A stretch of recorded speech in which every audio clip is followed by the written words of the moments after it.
Qur'an Chapter 13 Surah Ar-Ra'd Thunder by Sayyid Qutb. Translation by Muhammad Al-Amrani. Introduction. I often stand before the Quranic texts with a sense of awe, reluctant to touch them with my limited human style, and hesitant to tarnish them with my fleeting human expression. This entire surah, much like Surah Al-An'am before it, is among those divine revelations I scarcely dare to interpret or elucidate. Yet what am I to do in an age that necessitates clarifying the Qur'an concerning its nature, method, subjects and direction? People have distanced themselves from the environment in which the Qur'an was revealed, neglecting the concerns and aims for which it was sent. They have lost the depth and breadth of its meanings, deviating from the true essence of its terminology. They live now in a state of ignorance akin to that faced by the revelation, yet they do not interact with the Qur'an as the earliest recipients did. Without this interaction, people fail to grasp its secrets. Its mysteries elude those who remain passive, known only to believers who engage with it against ignorance to realize its true meaning and purpose. They were addressed directly by this Qur'an. They received its rhythm in their souls, its images, shades, allusions, and hints. They were moved by it in direct emotion, responding immediately. By engaging with it against ignorance, they realized its implications in their conceptions. Thus, in brief lives, they achieved wonders through an absolute revolution first in hearts, feelings and lives, and then a revolution in the surrounding lives, the world's fate and humanity's entire course, until God inherits the earth and all upon it. Today we conform to the views of so-and-so regarding the cosmos, life, values and circumstances, so-and-so fallible human beings, sons of transience. Then we see what they achieved in their lives through wonders within themselves and the surrounding lives, attempting explanation through our logic derived from values, conceptions, and influences differing from theirs. Surely we err in understanding the motivating causes, explaining the impulses, and interpreting the results, for they were created differently by this Qur'an. I caution readers of these shadows not to treat them as the end goal of study, but rather as a means of drawing nearer to the Qur'an itself. Only once in its radiant presence can one truly apprehend its essence, casting off these shadows. And only by living fully in accord with its directives and confronting ignorance in its name can one partake of its deeper mysteries. Yet here I find myself drawn to reflect with this Surah Ar-Ra'd before me, as if encountering it for the first time, though having recited and heard its verses countless times.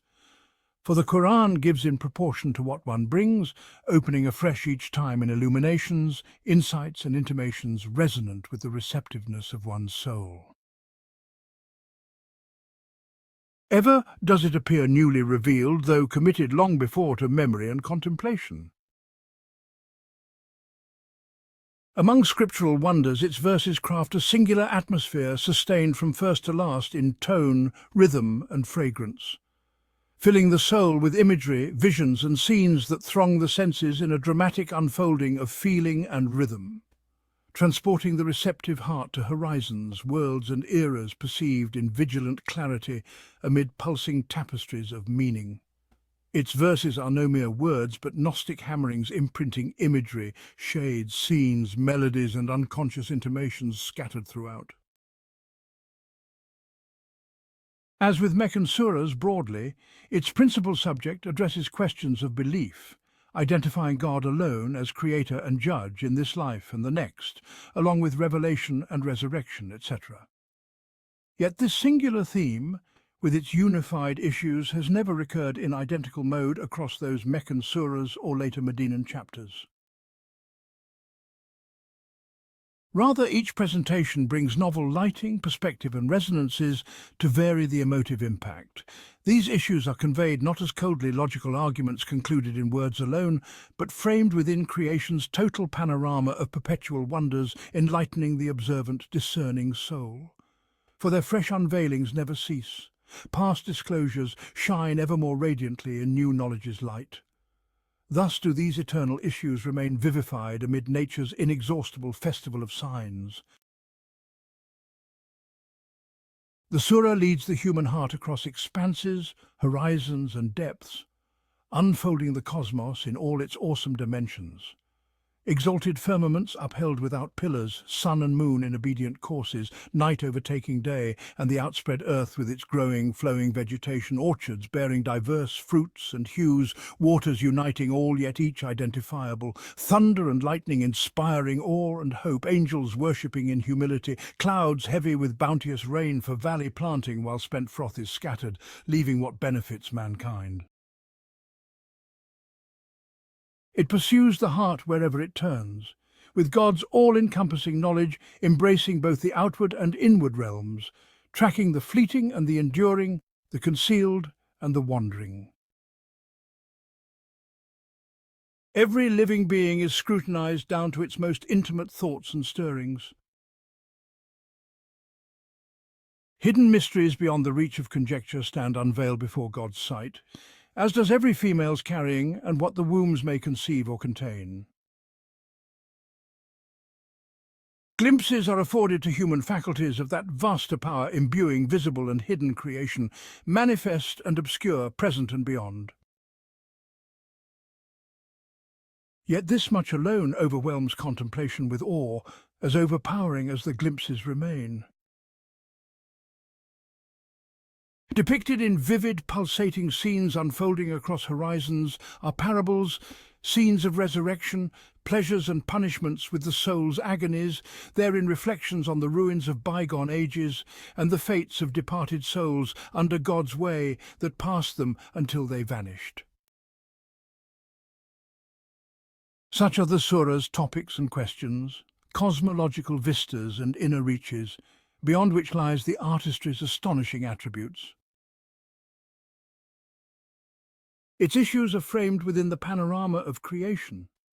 Vivid interactions perceived amid heavens and earth, sun and moon, night and day, forms and shades, lofty mountains and flowing waters, foam, dispersed yet beneficial waters retained, diverse but adjacent orchard patches.